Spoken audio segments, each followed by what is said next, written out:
6254 based on voltage हमारे 3 type के inverters है, extra low voltage and high voltage. तो basically low voltage and high voltage हम क्या करते हैं, ये 2 टाइप के इन्वर्टर अपने सोलर पीवी पावर प्लांट में यूज करते हैं। And then based on application हमने डिस्कस किया था कि बेस्ड ऑन एप्लीकेशन हमारे 3 टाइप्स के सोलर पीवी इन्वर्टर्स है। फर्स्ट है सिंगल स्ट्रिंग इन्वर्टर, सेकेंड है multi string inverter and third हमने डिस्कस किया था सेंटर इन्वर्टर के बारे में। तो मैंने लास्ट क्लास में आप लोग को ये भी बताया था कि सिंगल स्ट्रिंग इन्वर्टर हम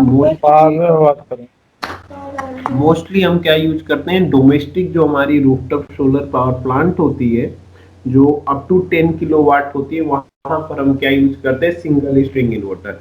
so basically single string inverter में क्या होता है, सिंगल एमपीपी को आप देखोगे, मतलब उसकी जनरल टेक्निकल पैरामीटर्स को देखोगे कि क्या major parameter, technical parameters inverter के अंदर होते हैं, जिसको कंसीडर कर हम अपने इन्वर्टर को क्या करते हैं, सेलेक्ट करते हैं अपने प्रोजेक्ट के लिए या अपने सिस्टम के लिए। तो मैंने आप लोग की बेसिक यहां तक किया छोड़ा था लास्ट क्लास में।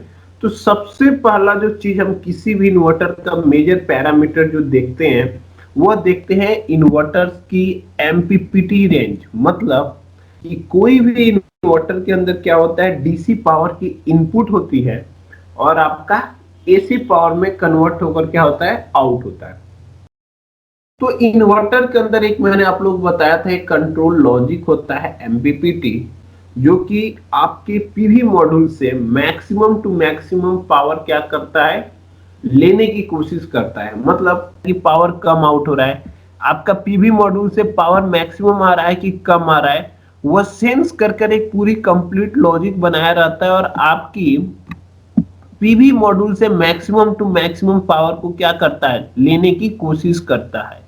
और आप देखेंगे यहाँ एसी आउट होने के बाद इसका एक ट्रांसफार्मर लगा है छोटा सा, और उसके बाद ये फैन वैन सब लगे हैं। तो ये बेसिकली इसकी सेल्फ कंजम्पशन के लिए है, जो भी इस इन्वर्टर को कूलिंग करने के लिए, जो इन्वर्टर के जैसे ग्रिड से साइड में कोई प्रॉब्लम हुआ तो ग्रिड से ये क्या किया, अपने आप को आइसोलेट कर लिया, राइट। तो इन्वर्टर आपका स्लीप मोड में है, मतलब पीछे से आपका पावर अगर आ भी रहा है पीवी पावर प्लांट से, तो ये ग्रिड के में पावर कोई फीड नहीं करेगा, इन्वर्टर ऑटोमेटिकली स्लीप मोड में रहेगा। क्लियर है कंसेप्ट?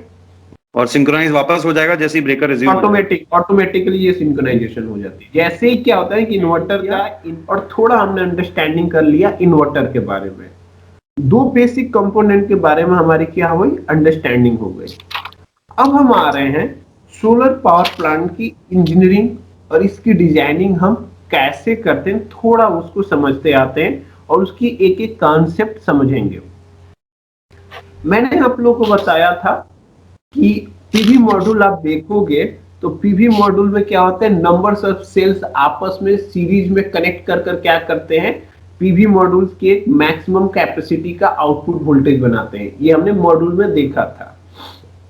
अब क्या है कि जब आप पीवी मॉड्यूल देखोगे तो आपके एक पीवी मॉड्यूल की रेटिंग कितनी होती है, आपकी 330 वाट है, तो आपस में स्ट्रिंग में कनेक्ट कर दिया गया, सीरीज में कनेक्ट कर दिया गया ऊपर।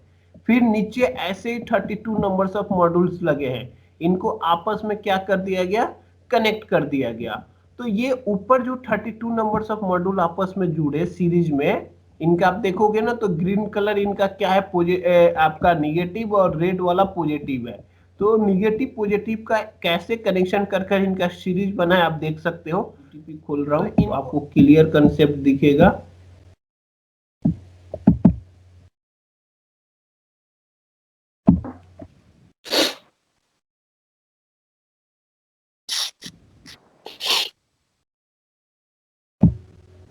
या तो आप देखोगे तो आपको स्ट्रिंग साइजिंग के लिए सबसे पहला इनपुट मैंने क्या बताया, मॉड्यूल की रेटिंग। तो जैसे आपने मॉड्यूल लिया 350 वाट पीक का, ये मॉड्यूल एसटीसी कंडीशन का आपका मॉड्यूल कितने वाट पीक का, 350।